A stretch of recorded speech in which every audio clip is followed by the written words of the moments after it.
बिस्मिल्लाहिर्रहमानिर्रहीम। अस्सलाम वालेकुम। मैं हूं शकील कुरेजा। आज फ़ौजी अदालतों ने 9 मई के जो मुल्ज़िमान थे उनके फ़ैसले सुनाना शुरू कर दिए और पाकिस्तान तहरीक इंसाफ के लिए यकीनन कोई अच्छी खबर नहीं है। और जो एलामिया ISPR की जानिब से आया उसके अंदर और भी बहुत सारी बातें हैं, वो आपके सामने रखते हैं। और इसके अलावा इमरान खान साहब ने आज बाकायदा सिविल नाफरमानी की तहरीक शुरू करने का ऐलान कर दिया और उनका ये पैगाम आया बज़रिया आलिमा खान साहिबा, कल से सिविल नाफरमानी की तहरीक जो है उसके पहले फेज़ का आगाज़ कर दिया जाएगा। इमरान खान साहब की हिदायत पहुँच चुकी हैं और इमरान खान साहब कब तक जेल में रहेंगे ये भी बड़ा अहम मामला है, इसके ऊपर भी बात करते हैं। अलीमा खान साहबा ने बात की। सबसे पहले फ़ौजी अदालतों के जो फैसले हैं मैं उस पर आता हूँ। आज ISPR की जानिब से एलामिया आया और एलामिया के अंदर ये बताया गया कि 9 मई के जो 25 मुल्ज़िमान हैं उनको ये जो फ़ौजी अदालतें हैं उनकी जानिब से सज़ा सुना दी गई है और सज़ा का जो दौरानिया है कम से कम 2 साल वाले लोग हैं और ज़्यादा से ज़्यादा 10 साल वाले लोग हैं। कैद बामुशक्कत उनको दी गई। और इसके अलावा जो उसमें ब्रेक डाउन है उसका वो ये है कि जिना हाउस हमला केस जो था, Jinnah house Lahore corps commander house आपको याद है, उसके जो मुल्ज़िमान हैं उनको 8 मुल्ज़िमान जो थे उनको सज़ा सुनाई गई। और इसके अलावा पंजाब रेजिमेंटल सेंटर मर्दान जो है उस पर जो हमला हुआ उसके 5 मुल्ज़िमान को सज़ा सुनाई गई। और इसी तरह PF बेस मियाँ वाली जो उस पर हमला हुआ उसके 6 मुल्ज़िमान को सज़ा सुनाई गई। और इसी तरह मुल्तान कैंट चेक पोस्ट पर जो हमला हुआ था उसके भी 5 मुल्ज़िमान को सज़ा सुनाई गई। और ISI फैसलाबाद ऑफिस उस पर जो हमला हुआ था उसके 1 मुल्ज़िम को सज़ा सुनाई गई है। तो ये इन सब की सज़ा जो है वो कैद बामुशक्कत है, 2 साल कम से कम है और 10 साल जो है वो ज़्यादा से ज़्यादा है। और इसके अलावा 9 मई ये जो ISPR का एलामिया है उसमें कहा गया कि 9 मई की जो सज़ाओं का फ़ैसला कौम के लिए इंसाफ की फरामी में एक अहम संग मील है। तो एक डेफिनेटली पाकिस्तान ये जो ISPR है उसकी जानिब से इसको यानी कि एक खुशाइंद कदम के तौर पे देखा जा रहा है, जो कि अब इल्ज़ाम तो पाकिस्तान तहरीक इंसाफ के ऊपर है ना 9 मई का सारा, और ये उन्हीं से वाबस्ता लोग थे जिनको सज़ाएं हो रही हैं। मैं थोड़ा सा बैकग्राउंड बता दूं। जो ये 9 मई का वाक़या हुआ उसके बाद जो मुकदमात का यानी लोगों की शनाख्त हुई, फिर उनको पकड़ा गया, फिर उनके मुकदमात जो है इंसदाद दहशतगर्दी अदालतों में गए और कुछ के तो वहीं चले और कुछ के फिर आगे मिलिट्री कोर्ट की तरफ चले गए। तो मिलिट्री कोर्ट की तरफ जो गए वो कम व बेश 102 के करीब नंबर था जो कि सुप्रीम कोर्ट में बताया गया था। उसमें से 20 जो है उनकी रिहाई का भी खबर आ गई थी, 20 को रिहा कर दिया गया। शायद गालबन पीछे कोई 84 का नंबर पीछे बच गया था। अब 84 में से 25 जो हैं उनका तो फैसला सुना दिया गया। फैसला सुना क्यों दिया गया? जो फौजी अदालतें थी ये मामला चलता रहा सुप्रीम कोर्ट के अंदर कि क्या सिविलियंस का फौजी अदालतों में ट्रायल हो सकता है या नहीं हो सकता। उसके ऊपर हतमी फैसला अब तक नहीं हुआ। एक फैसला आया कि नहीं हो सकता, वो फैसला इंटर कोर्ट अपील में ओवरटर्न हो गया। फिर जो दूसरा फैसला आया उसमें कहा जी हो सकता है और फिर उसको मशरूत कर दिया गया कार्रवाई जारी रखें, फैसले ना सुनाएं। फिर उसके बाद अब ये तीसरी समात हो रही है उसकी। अब आईनी बेंच जो है 7 रुकनी वो उसको सुन रहा है। फिर इंटर कोर्ट अपील थी। अब उसके अंदर अदालत ने 13 दिसंबर को ये करार दिया था 7 रुकनी आईनी बेंच ने कि जो फौजी अदालतें हैं वो फैसले सुना दें, मशरूत इजाज़त दी थी, फैसले ज़रूर सुना दें, लेकिन उसका जो हतमी नतीजा होगा वो सुप्रीम कोर्ट के फैसले के साथ जुड़ा होगा।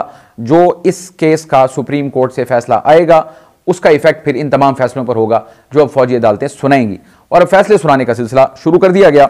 और इसके अलावा जो ISPR का एलामिया है उसमें ये वाज़े सरजनिश है या इसको सख्त पैगाम समझा जाए, मैं समझता हूँ। वो ये कहा गया है कि सही मानों में मुकम्मल इंसाफ उस वक्त होगा जब 9 मई के मास्टरमाइंड और मनसूबा साजों को आइन और कानून के मुताबिक सज़ा मिल जाएगी। अब 2 इसमें यानी कि नंबर 1 मनसूबा साज और नंबर 2 उसमें जो मास्टरमाइंड है। अब इसके ऊपर 2 लोगों के ऊपर बात आ रही है जो डिस्कस हो रही है, डिबेट हो रही है। एक इमरान खान साहब हैं और एक जनरल फैज़ हमीद साहब साबिक DGIS हैं। उनका मामला तो ऑलरेडी कोर्ट मार्शल की कार्रवाई का आगाज़ हो चुका है और वो चल रहा है, उसके ऊपर भी वक्तन फ़वक्तन ISPR आगाह करता रहता है। लेकिन इमरान खान साहब के हवाले से भी इसमें बड़ी गठजोड़ की बात है और वज़ीर दिफा ऑन रिकॉर्ड हैं ख्वाजा आसिफ साहब, वो कह चुके हैं इससे पहले भी कि ये इस चीज़ के वाज़े सबूत मौजूद हैं कि इमरान खान साहब और जनरल फैज़ हमीद का 9 मई में भी इनकी गठजोड़ था, यानी कि इनकी पार्टनरशिप थी और इवन 9 मई के बाद भी इनकी पार्टनरशिप रही। अब ये जो मामला हुआ था 9 मई वाला, इमरान खान साहब की गिरफ्तारी हुई थी, आपको याद होगा, इस्लामाबाद हाई कोर्ट के अहाते से, और उसके बाद ये एहतजाज शुरू हुआ और वह एहतजाज का दायरा कार फैलता चला गया मुल्क के वसी और अरीज़ इलाकों में। और वो उसमें जो हमले हुए ज़्यादातर वो फ़ौजी तनसीबात या उससे मुताल्लिका जगहों पर या मकामात पर हुए और इसीलिए इनके मुकदमे जो है वो इंसदाद दहशतगर्दी अदालतों में गए और उसके बाद कुछ के मुकदमे जो है वो फौजी अदालतों में गए और अब ये उनकी सज़ाओं का या उनके जो फैसलों का आगाज़ है वो हो चुका है। अब इसके अलावा ये जो बात की है ना कि 9 मई के मनसूबा साज और मास्टरमाइंड जब से जनरल फैज़ हमीद को हिरासत में लिया गया उस वक्त से इमरान खान साहब का ये मौक़िफ़ है और कंसिस्टेंट है वो इसमें कि ये सब कुछ किया ही इसलिए गया ताकि मेरा मुकदमा जो है वो मिलिट्री कोर्ट में ले जाया जाए। इसी खदशे के पेश नज़र उन्होंने इस्लामाबाद हाई कोर्ट में दरख्वास्त भी दायर की थी कि उनको इस बात का खदशा है कि उनका मुकदमा मिलिट्री कोर्ट में ले जाया जाएगा इस हुकूमत की जानिब से और फिर उनकी तहवील जो है वो फ़ौज को दे दी जाएगी, लिहाजा इन दोनों चीज़ों से इनको रोका जाए। अब वो जो बुनियाद थी उन खबरों यानी उस दरख्वास्त की वो थी राय आमा, यानी पब्लिक के अंदर जो बात हो रही थी या खबरें और तबसरे हो रहे थे तो उन्होंने उसी को बुनियाद बना के हाई कोर्ट में दरख्वास्त दायर कर दी थी। तो विफाक से अदालत ने जब जवाब मांगा तो विफाक की जानिब से कहा गया कि हुकूमत अभी तक ऐसा कोई काम नहीं कर रही और हुकूमत के पास इस चीज़ का कोई रिकॉर्ड, कोई सबूत, कोई ऐसी चीज़ नहीं है कंक्रीट, क्योंकि एक जिसको कहते हैं क़यास आराई के ऊपर मबनी ये दरख्वास्त थी तो फिर अदालत ने उसको निपटा दिया था। अब दोबारा सूरत हाल वो आ गई है। आज पाकिस्तान तहरीक इंसाफ के कुछ रहनुमाओं ने प्रेस कॉन्फ्रेंसेस भी की, सलमान अकरम राजा खुद भी वकील हैं, बैरिस्टर हैं, उनकी जानिब से भी ये कहा और सेक्रेटरी जनरल है पाकिस्तान तहरीक इंसाफ के, उनकी जानिब से भी ये कहा गया ये वाज़े तौर पर इमरान खान साहब का मुकदमा मिलिट्री कोर्ट ले जाने की एक कोशिश नज़र आती है और इसको उन्होंने गैर आइनी भी करार दिया। इसी तरह लतीफ़ खोसा वो भी वकील हैं सुप्रीम कोर्ट के, उनकी जानिब से भी कहा गया कि ये जो सज़ाएँ देने का फैसला है ये गैर आइनी है। अब गैर आइनी या आइनी का फैसला तो ऑब्वियसली अदालतें ही करेंगी। अब ये जो फैसले दिए गए आज जो 25 लोगों के सुप्रीम कोर्ट के फैसले के तनाजुर में ही दिए गए हैं, या तो फिर सुप्रीम कोर्ट ने गैर आइनी फैसला दिया। बहरहाल ये कानूनी बहस है जो कि चलती रहेगी। इमरान खान साहब इसके अलावा जो एलामिये के अंदर कहा गया रियासत पाकिस्तान 9 मई के वाक़यात में मुकम्मल इंसाफ मुहैया करके रियासत की अमलदारी को यकीनी बनाएगी, एक रिजॉल्व शो किया जा रहा है। और दूसरा 9 मई के मुकदमे में इंसाफ फराहम करके तशद्दुद की बुनियाद पर की जाने वाली गुमराहकुन और तबाहकुन सियासत को जड़ से उखाड़ दिया जाएगा, यानी कि रूट आउट कर दिया जाएगा। अब ये this is I think directed towards PTI, यानी कि इस वक्त अगर कोई कर रहा है इस तरह की चीज़ जिसको कि ये मुखातिब किया गया बगैर नाम लिए, वो है पाकिस्तान तहरीक इंसाफ। 9 मई इटसेल्फ उसमें आप देख लें फौरी तनसीबात थी और उसके अलावा फिर ट्विटर के ऊपर जो खास तौर पे बयानिया बनता रहा या बन रहा है उसमें भी आपको मालूम है। फिर इमरान खान साहब ने जो आर्टिकल्स लिखे उसमें भी वो नाम लिख देते थे कि कौन जिम्मेदार होगा, कौन ये शख्स कर ये सब कुछ कौन कर रहा है, एक ही शख्स है वगैरह वगैरह। तो एक लंबी ही इसकी हिस्ट्री है। तो ये जो मखासमत है उसमें अब नरमी का इम्कान तो मुझे बज़ाहिर कोई नज़र नहीं आ रहा पाकिस्तान तहरीक इंसाफ की तरफ। अभी आपका 26 नवंबर को जो कुछ हुआ वो आपके सामने है सारी सूरत हाल। फिर उसके बाद जो गंडापुर साहब ने गुफ्तगू भी की, यानी कि अब हम आएंगे तो असले से लैस होकर आएंगे और फिर देखते हैं कौन भागता है, कौन खड़ा होता है, कौन कितना जमा मर्द है, कितना बहादुर है वगैरह वगैरह। तो ये मखासमत जो है उसमें कमी का इम्कान तो मुझे बज़ाहिर नज़र नहीं आ रहा। ISPR जो उनकी 7 मई रवां साल 7 मई को जो टॉक थी उसमें उन्होंने वाज़े तौर पे कहा था कि इंतशारी टोले को कौम से माफ़ी मांगनी पड़ेगी और जो गुफ्तगू है वो सियासी जमातें आपस में करें, हमारा उससे कोई ताल्लुक नहीं है। वो आज तक भी उस पर कायम है। और ये जो आज एलामिया आया लेटेस्ट उसमें वाज़े तौर पे कह दिया गया है कि ये जो मैं दोबारा लाइन पढ़ देता हूँ, 9 मई के मुकदमे में इंसाफ फराहम करके तशद्दुद, अब 9 मई का इल्ज़ाम किसके ऊपर है? तहरीक इंसाफ के ऊपर। तशद्दुद की बुनियाद पर की जाने वाली गुमराहकुन और तबाहकुन सियासत को जड़ से उखाड़ दिया जाएगा, ये एलामिये के अंदर वाज़े कह दिया गया है। अब ये मैसेज जो है पाकिस्तान तहरीक इंसाफ के लिए, अब तहरीक इंसाफ किस हद तक इसी ये वो चीज़ें हैं जिसकी यानी कि बुनियाद पर पाकिस्तान तहरीक इंसाफ के अंदर भी एक खासी तकसीम पाई जाती है। सियासतदान हैं, सियासत करते भी हैं, करते आए भी हैं और आगे भी करनी है, यकीनन इसमें कोई शुबा नहीं है। और जब उनके लिए स्पेस अगर अवेलेबल नहीं होगा पॉलिटिकल, तो वो पॉलिटिक्स कैसे करेंगे? जो इस वक्त तर्ज अमल है उससे उनका जो स्पेस है वो मजीद श्रिंक हो रहा है, उसका आज फिर एक बार इजहार हो गया। बहरहाल इनके असरात तो बड़े दूर रस होंगे, देखते हैं आगे मामला किस तरफ बढ़ता है। इमरान खान साहब का जो इस हवाले से खदशा है और सलमान अकरम राजा साहब का भी आज खदशा है, उमर यूब साहब ने भी इसको गैर आइनी करार दिया, उन्होंने भी कुछ इसी किस्म की गुफ्तगू की कि ये इमरान खान साहब की तरफ यानी कि बढ़ते कदम है कि उनका मुकदमा भी किस तरह मिलिट्री कोर्ट ले जाया जाए। तो ये जो PTI का मौक़िफ़ है, फौजी अदालतों का फैसला गैर आइनी है, इमरान खान को मिलिट्री कोर्ट्स में पेश करने का मंसूबा है, तो इसको उसी तनाजुर में देखा जा रहा है। और इसके बाद उन्होंने कहा सलमान अकरम राजा साहब ने, अगर इमरान खान को फौजी अदालतों में पेश किया गया तो ये बहुत बुरा दिन होगा और जो जुल्फ़िकार अली भुट्टो के साथ हुआ हम अभी तक उससे निकल नहीं सके। तो ये उसके अलावा फौजी अदालतों में सज़ाओं के बावजूद हम मज़ाकरात के लिए तैयार हैं, इसका भी उन्होंने जिक्र दोबारा कर दिया।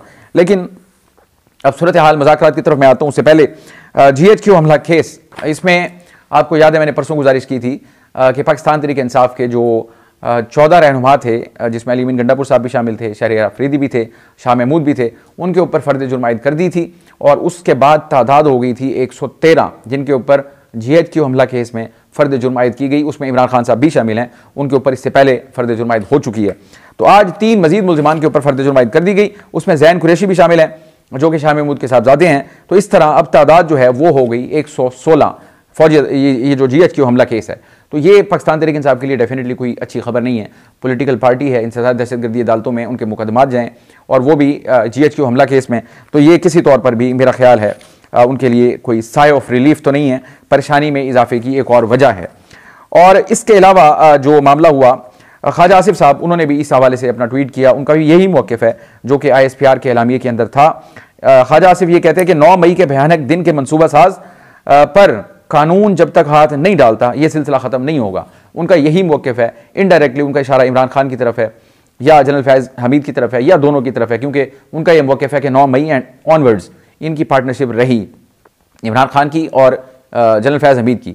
तो उनका इशारा उस तरफ है कि इन पर हाथ नहीं डलेगा तो ये काम नहीं रुकेगा। तो पूरा जोर लगा रहे हैं कि इमरान खान का मुकदमा जो है वो मिलिट्री कोर्ट में जाए। अब आ जाते हैं मज़ाकरात। दूसरा मामला है मज़ाकरात के ऊपर गुफ्तो शनीद तो चल रही है स्पीकर ऑफिस से, यानी स्पीकर का आज एक बयान आया और उस बयान के मुताबिक बावजूद इसके कि उनकी जानिब से पेशकश की गई, लेकिन ताहाल तरफ़ैन की तरफ से यानी हुकूमत हो या अपोजिशन उनसे कोई रब्ता नहीं किया गया। अब पाकिस्तान तहरीक इंसाफ कमेटी तो बना चुकी है, लेकिन उनकी जानिब से अपनी कमेटी के नाम जो है बाज़ाब्ता तौर पर, यानी कमेटी की तश्कील की जो आगाही है वो स्पीकर साहब को नहीं दी गई। गो के सबको मालूम है, स्पीकर साहब को भी मालूम होगा, लेकिन मुज़ाकरात के लिए रब्ताकारी होती है, रब्ता उनसे नहीं किया गया, ना ही हुकूमत की जानिब से किया गया और ना ही हुकूमत की जानिब से कमेटी तश्कील दी गई। अब हुकूमत की जानिब से कमेटी क्यों तश्कील नहीं दी जा रही, उसकी वजह यह है, जो खबरें आ रही हैं उसके मुताबिक शहबाज शरीफ साहब पहले अपनी पार्टी से मशावरत करेंगे, उसके बाद नवाज शरीफ से उनकी मुलाकात मुतवक्के है, उसमें भी मजीद मुशावरत होगी, उसके बाद ये फैसला करेंगे आया उन्होंने कमेटी तश्कील देनी भी है या नहीं देनी, या क्या खाका होगा। तो अब तक हुकूमत जो है उसको वो भी इस ज़माने में कोई भी फैसला नहीं कर पाई। तो मुज़ाकरात जो हैं आज सेक्रेटरी जनरल साहब जो हैं सलमान अकरम राजा साहब, उन्होंने आज दोबारा कह दिया बावजूद इसके कि फ़ौजी अदालतों से सज़ाएँ दी गई हैं, लेकिन फिर भी हम मुज़ाकरात के लिए तैयार हैं, लेकिन इन चीज़ों का बाकायदा आगाज़ नहीं हुआ। इन्हीं के दौरान एक बड़ी खबर और आ गई, और बड़ी खबर है इमरान खान साहब मुतवातर कह रहे थे सिविल नाफरमानी की तहरीक, जिनको वो अपना यानी कि आखिरी कार्ड भी कह रहे थे, तो गालबन आखिरी कार्ड हो, लेकिन मैं समझता हूँ आखिरी कार्ड अभी बाकी है एक, वो हुकूमत के लिए ज़्यादा परेशान कुन होगा, उसके ऊपर भी ज़रूर बात करेंगे। ये आखिरी कार्ड मैं नहीं समझता कि आखिरी कार्ड है, आखिरी कार्ड ज़्यादा ख़तरनाक होगा इस हुकूमत के लिए और वो बड़ी खबर बनेगा। बहरहाल जो आज की थी, उन्होंने आके बताया, अलीमा खान साहिबा ने, उनसे मुलाकात हुई इमरान खान साहब से, और इमरान खान साहब ने उस मुलाकात में कहा कि इस हुकूमत का कोई इरादा नहीं है जुडिशल कमीशन तश्कील देने का और ना ही ये कमीशन तश्कील देंगे। किस चीज़ का? इमरान खान साहब के 2 मुतालबात हैं, एक उनके जो असीरान हैं उनको रिहा किया जाए, अंडर ट्रायल असीरान, और दूसरा 9 मई और 26 नवंबर इस पर जुडिशल कमीशन बनाया जाए। तो इमरान खान साहब ने आज कहा कि उनको ये यकीन है कि ये कमीशन नहीं बनाएंगे, लिहाजा आज तक का उनको टाइम दिया गया था, हफ्ता आज गुजर गया और इतवार उनका हतमी दिन था, जो कि उन्होंने कहा था अगर ये नहीं करते, रब्ता नहीं करते, आगाज़ नहीं करते या मुज़ाकरात का आगाज़ नहीं करते, बातचीत का या जुडिशल कमीशन का, हमारे 2 मुतालबात पूरे नहीं करते, तो फिर मैं सिविल नाफरमानी की तहरीक का आगाज़ कर दूंगा और उसका पहला फेज़ होगा, ओवरसीज़ पाकिस्तानियों को कहा जाएगा कि वो पाकिस्तान में अपनी रेमिटेंसेज ना भेजें, यानी पाकिस्तान पैसे भेजना बंद कर दें। तो आज अलीमा खान साहिबा ने आके ये आगाह किया, इमरान खान ने यह कह दिया कि ये जुडिशल कमीशन नहीं बनाएंगे, लिहाजा कल से यानी कि इतवार के दिन से जो सिविल नाफरमानी की तहरीक का पहला फेज़ है, और वो है ओवरसीज़ पाकिस्तानीज़ को ये कहना कि वो तरसीलात ज़र पाकिस्तान भेजना बंद कर दें, इसका आगाज़ कर दिया जाए। मैंने गुजारिश की थी आज से 1-2 दिन पहले कि इमरान खान साहब, मेरी राय थी कि इमरान खान साहब इतवार के दिन तक ये काम नहीं करेंगे, ये फ़ैसला नहीं करेंगे, लेकिन इमरान खान साहब ने वो फ़ैसला किया। मेरी असेसमेंट गलत साबित हुई, मैं इसका एतराफ़ करता हूँ। बहरहाल उनका ये फ़ैसला है। अब इसमें सवाल ये है कि आखिर इमरान खान साहब को इस कदर जल्दी क्यों है, ये अपनी जगह एक बहुत बड़ा सवाल है। यानी अगर आपका लास्ट कार्ड भी है और एक तरफ मुज़ाकराती अमल भी है जिसका कि आगाज़ अभी होना है, ऑब्वियसली उसके फ़ैसले इतनी जल्दी नहीं होंगे। मुज़ाकरात का आगाज़ होता है, फिर उसमें प्रॉब्लम्स आती हैं, फिर यानी कि ये मामले चलते रहते हैं, तवील होते हैं मुज़ाकरात के, लेकिन आप एक कम अज़ कम अमल में आ जाते हैं और उसमें से कुछ ना कुछ नतीजा निकलने का इम्कान पैदा हो जाता है। इमरान खान साहब ने गो के बहुत इंतज़ार किया, बट सिविल नाफरमानी की जो तहरीक है ये इनके बड़े कार्ड्स में से एक है। अब ये मैं इसको गैम्बल ही कहूँगा, अब उसका उन्होंने आगाज़ तो कर दिया, लेकिन जो ही उसका ऐलान है, कल अगर ये आगाज़ कर देते हैं, बाज़ाब्ता तौर पे ऐलान करना पड़ेगा पाकिस्तान तहरीक इंसाफ को, कल टीवी पे आके करना पड़ेगा, प्रेस कॉन्फ्रेंस करेंगे या जो भी करेंगे कि उन्होंने ये फैसला कर दिया है और उसका बाकायदा आगाज़ हो रहा है। जब उसका आगाज़ होगा तो मज़ाकरात की टेबल पे पाकिस्तान तहरीक इंसाफ कमज़ोर हो जाएगी, क्योंकि इससे पहले ही हुकूमत उनको ये कह रही थी कि आप ये तलवार लटकाकर हमारे साथ मुज़ाकरात तो नहीं कर सकते, आप पहले इसको ख़त्म करें, इसका ऐलान करें, उसके बाद मुज़ाकरात होंगे।